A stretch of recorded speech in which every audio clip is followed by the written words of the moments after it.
మీరు వాట్సాప్ వాడతారు కదా, అయితే ఖచ్చితంగా ఈ రీల్ ఎండ్ అయ్యే వరకు చూడండి. ఏపీలో గుంటూరులో ఉన్న ఒక ఆయన సెల్కి వాట్సాప్లో ఒక లింక్ వచ్చిందట. అది ఓపెన్ చేస్తే ఏపీకే ఫైల్ ఉందట. ఆ ఫైల్ చూస్తే తీరా ఓపెన్ చేసి చూస్తే ఫైల్లో ఏమని ఉందట, మీరు చలాన్ కట్టాలి, చలాన్ పెండింగ్ ఉంది అని వచ్చిందట.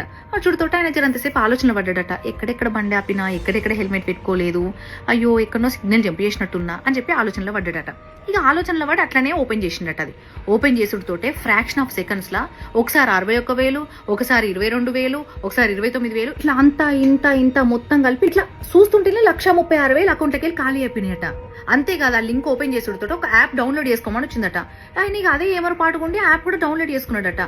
ఎంటర్ ఓటీపీ అనగానే అరే ఓటీపీ ఏంది అని జరంత ఆలోచన పడుతోటే ఈ బుద్ధంత సేపట్లోనే మొత్తం అకౌంట్లకి వెళ్ళి పైసలు ఖాళీ అయినాయి. 136,000 ఖాళీ అవుడే కాకుండా 2,000 మెసేజ్లు వచ్చినాయట సెల్లుకు. అబ్బా ఎంత ఘోరమో కదా అసలు. సైబర్ నిరగాలు ఎంత దిగబడుతున్నారో కదా అసలు.